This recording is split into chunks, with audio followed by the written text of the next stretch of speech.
Hello, Athens. Welcome to the Classic City Business Podcast. Our mission? To connect our community to the local business owner.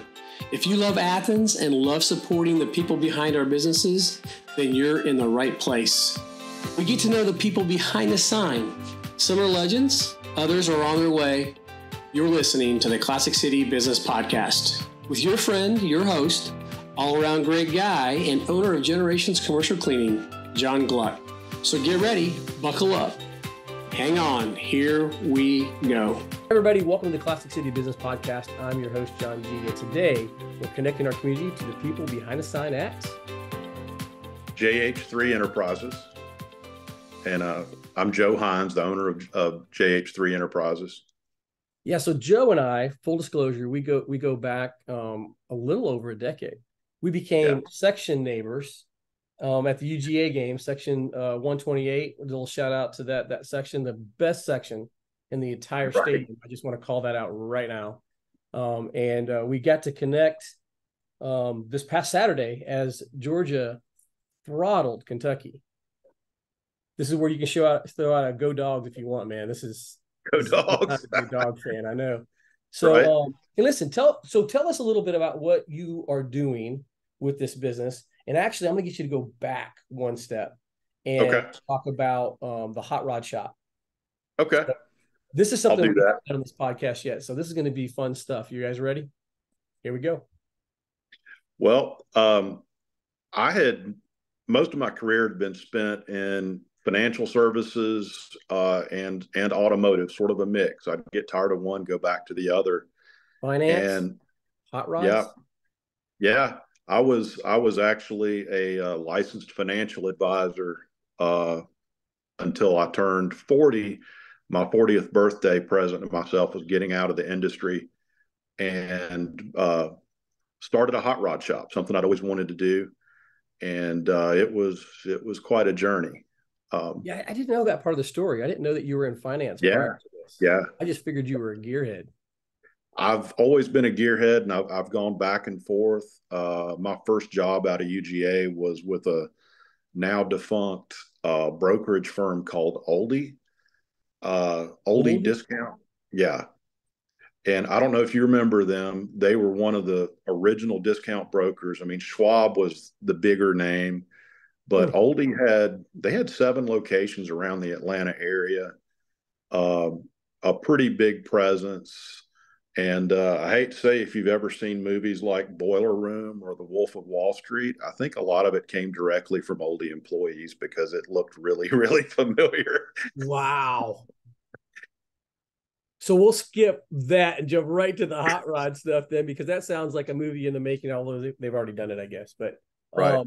So I am really curious about this hot rod shop because something really cool happened to you while you were there. So tell us about specifically what you did there, what you built, and kind of what your concept was, and then this little story that goes along with it.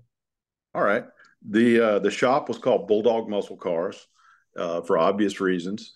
And we would do a lot of what they call pro touring cars. Basically, that's where you take an older vehicle, and 60s and 70s cars typically didn't handle very well. They didn't stop very well. They were fast in some cases, but they weren't up to modern standards for handling and braking and wheels and tires, things like that. So that was a focus. We would take older vehicles, upgrade them to drive like a modern car, and with more power, better brakes, better suspensions, things like that.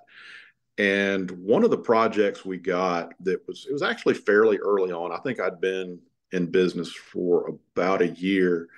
A gentleman from West Virginia found me online, brought me a 1983 Malibu station wagon, which is not the typical hot rod. I mean, there are a lot of them used for drag cars. They've become very popular kind of since then, but it was a little unusual. And he wanted to swap in a brand new Corvette, basically a late Corvette engine. It was an LS3 engine that was kind of a new thing at that time. What year is this? This was in 2010, I believe. Late 2010, early 2000. Yeah, that's about right. But this gentleman brought us the car, and as we went through it, and he's like, "Oh, let's do the suspension. Let's put a different rear end in it. Let's put bigger brakes on it." So we're going through, and a lot of stuff got added, and it was one of those builds that was really kind of emotional. One, because it was our first really big build in the shop, and then this gentleman that owned the vehicle asked me as we were getting it together. He's like, "Is there any way we can have this finished by the Hot Rod Power Tool?" And if you're not familiar with that, that's basically a rolling car show, 10,000 plus cars. They go from city to city, and there's a big event in every stop. And at the time, Power Tour was less than 2 weeks away. We were still waiting on parts. There was a lot left to do. And I was about to tell him that I didn't think that was realistic. But then he mentioned to me he had stage 4 cancer and was not receiving treatment and didn't know how much longer he had. And I said, yes, we'll get it done. So we did that. I worked 100-hour weeks until it was done. We met up with him on Power Tour. And while we were doing this build, one of the things I had done was document it on a website called protouring.com. And, lots of pictures, lots of how-to type things explaining the modifications we did step by step. And that site had a lot of those kind of projects posted there, but it was something we did for marketing purposes and, just being part of the community. But while I was on Power Tour, I got a phone call from the editor of Car Tech Books, who I actually knew of him from, he had been an editor at Popular Hot Rodding before that, but he asked me if I was interested in a project. And I'm like, well, okay, this is a car guy that builds his own cars. Why does he want to talk to me about a project? The editor there at Car Tech, explained to me that he had read my post on protouring.com and asked if I'd be interested in writing a book on GM G-body cars and how to modify them. And for those that aren't familiar with the body classification, a G-body was basically your late 70s through late 80s mid-size GM cars, your Monte Carlos, Regal, Cutlass, Grand Prix, Malibu, etc., El Camino. And those cars all shared a similar chassis, similar brakes, suspension. So something that'll work on one will work on another for the most part. So I did a book on how to modify those cars for Car Tech. And it's amazingly, I think it came out in about March of 2011, and that book is still in print. And did you tell me that there was a follow-up book or a second book? I did a second book that was just finished last fall, and it went into print in May. It takes a little while for all the revisions and printing and everything, but it's been in print since May, and that book is the title is New Hemi Engine Swaps, and that's basically taking the Hemi engines, including like the Hellcat engines that would be in a late model, Dodge or Jeep product, and swapping them into older vehicles, 1960s and 70s muscle cars and pretty much anything else. And all the aspects of that, wiring it, the fuel system upgrades, all the other necessary parts. Some of us who are not gearheads may have actually recognized Hellcat. If you happen to be a NCIS Los Angeles fan, LL Cool J's characters, he's a Cat 1 character, has a, I think it's a Dodge Charger, but he talks about the Hellcat all the time. He actually calls his car the Hellcat, I think. So, yeah, the Hellcat, the original version of it was, I believe, 707 horsepower. It's a supercharged V8. And there are versions of it like the Red Eye that are even more power, pushing 1,000 or so, and they have massive potential. So a lot of people have taken those engines and swapped them into the older cars. and it's become a pretty big part of the automotive aftermarket, accommodating engine swaps for the late model engines into older cars, to get the modern drivability and Yeah, power. it sounds like, it feels like you really love it. Like, Oh yeah, this is the most passion. definitely. It is. I've been doing this since I was 15 years old in one aspect or another. It's grown in scope. I mean, it's something I have to do at this point. It's not optional. Well, you left the financial business at 40 to go do this, man. That's either a big love, a big compassion, big passion, or big cojones, one or maybe all three. I don't know, man. That's awesome. That's pretty cool. Well, I'll be honest, I was at the point with the financial services industry, the stress levels were so high. I was having some health issues as a result of it, getting migraines on a daily basis and things like that. And I'm like, I've got to make a change. And that was the original intent. And granted, as any small business owner can tell you, there are plenty of headaches working for yourself as well. But they were, at least I felt like I had a little bit more control. Yeah. And you're doing something that you love. So, that's a win-win, I guess. Right. So listen, our second segment is getting to know the person behind the sign, Joe. I feel like we've already done that to a certain extent, but this is a question I like to ask everybody. Let's see if I can stump you on this one. What's something about yourself that even some of the people who know you might be surprised to learn about you? Maybe something that you wanted to do when you were a kid that people would be surprised by, or a hidden talent. I don't know. They might be surprised to know that, when I was a kid, while I loved cars and, I mean, any kid likes cars and motorcycles and anything that's noisy, any of that stuff. I mean, probably my real passion then was with history and military collectibles, guns, everything that goes along with that. And I've, been a collector of military uniforms and that sort of various hardware since I was a kid. Do you have a favorite piece? Whether that be a My gun or favorite, uniform or whatever? well, my favorite piece is also a family piece. Okay. I have a 1851 Colt revolver that was I got it from my dad, who he found it in the attic of his aunt in Columbia, South Carolina.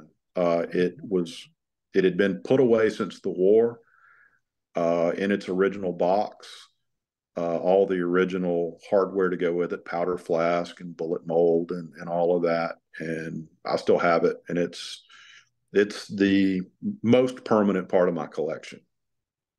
How many really cool family heirlooms have been found in the attics of our aunts and uncles, grandparents? Right. That's really cool, Joe. So that's your favorite by far. Yeah. It just the history behind it, and I wish I knew a little bit more about it, who it belonged to at that time. But I think it was definitely from that era. Whether it was used by a family member at that time, I don't know. Yeah, But man, it had been in the family for a long time. I mean, because my dad probably got it in, I don't know, the mid-50s. Um, but it had been put up for quite a while. yeah, the mid-50s, man. That's been a long time ago. We're pushing. Right. Wow. So I don't know about you, but I wasn't even thought of yet. No. No, I know you weren't. I just wanted to see you go, hey man, wait a minute. What year were you born? 69. All right, 70. So we're pretty close. Yeah. We both have the gray pop Right. look. Yeah. Had mine for a while. Well, I feel like this has come on fairly recently in the last few years, but Right. that's a whole nother podcast, man. We'll jump Yeah. over that as quickly as possible. So a little bit more about the man behind the sign. What's your favorite thing to do on Saturdays in the fall by any chance? Would it be Georgia football? I would say one of them is Georgia football. That's tough because I do like to go to a lot of automotive events, drag races, car shows, that sort of thing. But yeah, Athens is definitely one of my preferred places to be on a Saturday in the fall. So that I didn't even think about that because obviously there's these events. Do they conflict a lot with the Georgia schedule? Sometimes they can. That affects things. I have quite a few events in September, which is why this has been, this past game was the first one I was able to go to. Uh, It was a good one to go to. Oh yeah, Good absolutely. on both sides of the ball. Carson Beck it was almost perfect. Right. He looked good. Everybody's been giving Carson a hard time, and I don't get it. I guess people love by habit. In fact, I'm going to ask you. We're going to go sports here for a second. What are your feelings about Mike Bobo? I know how your dad felt. He's not one of my favorites. I don't want to be negative about. I mean, never met the man, and honestly, I don't have a tenth the sports knowledge my dad did. I've enjoyed going to the games and being a part of it, but my dad was more the sports fan. So going back a few years, being at the games with your dad, it was part of the fun of being at the game. Being in Sanford Stadium by itself on a game day, right? Incredible. But hearing the commentary from your dad during the game, almost every play call, he had an opinion, man. It was so much fun. Oh yeah, Especially, yeah. And I don't know if this is good, bad, or indifferent, but I loved it when he got upset and was irritated with a play call because, man, he had a lot to say, and it was so funny. I know you know. Oh, I definitely know. I mean, you got to remember he was a retired lieutenant colonel. Yeah. And had spent time in an infantry training company in the early 70s. Yep. And that was the personality for sure. Yeah. He was a blast. I enjoyed him, and your mom were so much fun. I'm kind of a Mike Bowe defender. This isn't a sports show, but all he did when he was here the first time around was if you go back and look at any offensive coordinator, there's going to be a boneheaded call somewhere. But right. All he did was put up 40 points plus. I just felt like if our defense was decent, that should have been enough in the SEC to win games. Yeah. And if you're putting that many points up, you should be winning ball games. And comparing him, to last year, the year before, we got a different group of guys, man. We're learning. I like the progression, but that's a different show, so I won't go too deep in there. But I thought that you might have an opinion on Bobo. What do you? I'm going to ask you this, and then we'll jump to the next segment. But what do you think honestly about our odds this year? It's hard to win a championship. It's even harder to go back to back. So we're on the cuspis of doing something that I know Minnesota claims to have done 3 in a row, but this is a different era. This would be absolutely incredible. What are your feelings about the chances this year, and why? I think there's a pretty good chance. I've got to say that, just the performance from the last 2 years and everything they've done so far, I'm very, very pleased. Yeah. And this comes from someone who has been going to games since 1980, which, my expectations were very high after that introduction to Georgia football. So there were a lot of years of disappointment. So I'm very grateful for the performance that we've seen so far. Yeah, I hope it continues as long as it can. Do what? I hope it'll continue as long as it can. Yeah, it's hard to stay on top, right? Yeah, I mean, I think Alabama's done I hate giving them a compliment, but Nick Saban obviously is the GOAT to date. I think Kirby's got a good chance of eclipsing that for sure. Right. He continues to do this, but it's hard to stay on top. I just feel like this year, over the last really the decade, and you can talk about Alabama and Clemson, they were like the standard. There was those guys and there was everybody else, right? Georgia's finally gotten there over the last 2 years. I just think they were inarguably the best team in the country, just from top to bottom. The talent that was here was incredible. I don't know if it'll ever happen like that again. This year, I feel like there's probably 7 teams that have a legitimate shot. It's what college football is probably supposed to be. As a Georgia fan, I like it when Georgia's dominating, but it'll be fun this year. I think they got a shot. I think they will do it. but there's some teams that can knock them off once we get to the playoffs. We'll see what happens. Well, listen, Joe, this segment's been fun. I love talking Georgia football. I don't get to do that a whole lot, so thank you for that. The last segment we do is called This Is My Athens.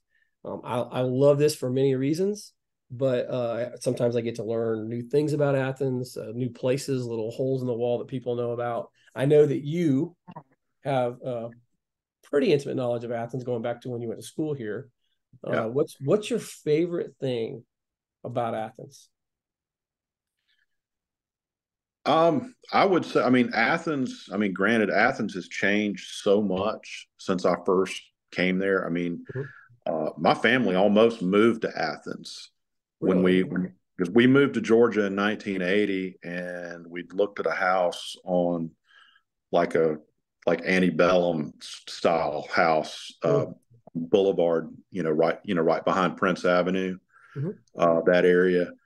So I'd been around it for a long time, and it's changed a lot, but there's something about it that, businesses have come and gone. A lot of the restaurants and places I used to love to go are no longer there, but there's something about it that remains. It's just the spirit, just the feeling of being there that just never changes. I look back in college, going to, some of the places that no longer exist, like, my first introduction as a college student to student life was Papa Joe's. I don't know if you remember Papa Joe's. Don't. It was a bar across from Brumby. I think it's condos now.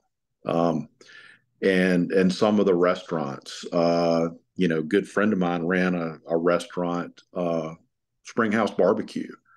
Don't know if you remember that one. It was, that was on Broad Street. But there's so many things about it that, like I said, a lot has changed. Even, my fraternity, they sold their house on Millage, and they're down on River Road now. Seeing a lot of the changes like that, but there's still something about Athens. It's just a nostalgic feeling you get, even though so much has changed. It just never really goes away. We had somebody on the show that described it this way. It's like, if you come in and you look at an aerial view, or you walk downtown even, it's the same. It's different businesses. There might be a little different shape, but when you walk down Athens, it just feels like the old town.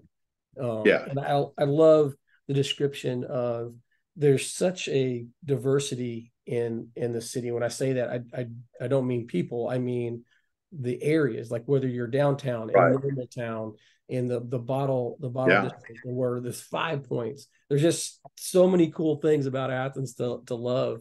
And I love hearing people who used to be here who come back, and it's, they talk about it. They talk about the nostalgia, right? Yeah. So, I know you're like 2 hours away. Is that right? Yeah, correct. I'm in Canton. When you come into the games, this is maybe a personal question. Maybe somebody might be interested in this, but I'm curious. When you guys come into town, and because there's a lot of people that do that for game day, are you coming in and spending the day? Are you going to restaurants? Are you literally just driving in, parking, going to the game, and then getting out? There's all that. That's a lot of time. A lot of it depends on when the game is. And this particular weekend, we had a lot going on Saturday before coming to the game. So unfortunately, we pretty much drove straight in and came to the game, and, left right after. Of course, it was still, almost 3 a.m. when we got to bed. So it makes for a long day. You had stuff to do when you got home. Yeah. But I think I probably prefer the games that are, during the day, where, you have time to come in and either, go around downtown Athens before the game or after the game. I know typically we would go into downtown, find something to eat, things like that. Hate to say again, some of the restaurants that we frequented are no longer there, and that's because we're getting old, Joe. That's what happens when you get old. I'm pretty sure Right. that's the reason why. But my favorite game day, by the way, I just think it creates the perfect game day scenario. It's 3 o'clock, 3, 4 o'clock. Yeah, I'd agree with that. You come into town, you can do the tailgating, or you can go to restaurants and hang out. You can get home at a decent hour. Right. You're not up till 3 a.m. doing whatever. Right. Whatever, but that's my favorite time. What about you? I would agree with that. It makes it a lot easier. With being able to see Athens, go to the bookstore and things like that, kind of gives you a little bit more time. It doesn't feel quite as rushed, I guess. Yeah. Yeah, that was part of my game day tradition back when I had those tickets was you had to, I don't know why, but I felt obligated to go to the bookstore. I just wanted to go through it. Didn't always buy something, but wanted to see what was in there. So that's a lot of fun. Hey, I didn't warn you about this, but and that's a failure on my part. But are you familiar with our sign off? How we sign off the show? Didn't get to that part, no. Here we go. So I literally say goodbye to Athens, and then we do the dog call. So this is the most fun part of the show for me because I can feel like I'm getting ready for Saturday. Right. All right. So this is what it looks like. Please join me if you feel like it. But it's Athens. Until next time. Go Dogs. Sick 'em. Woof, woof, woof, woof. Okay, guys, we did it. We made it to the end of the show.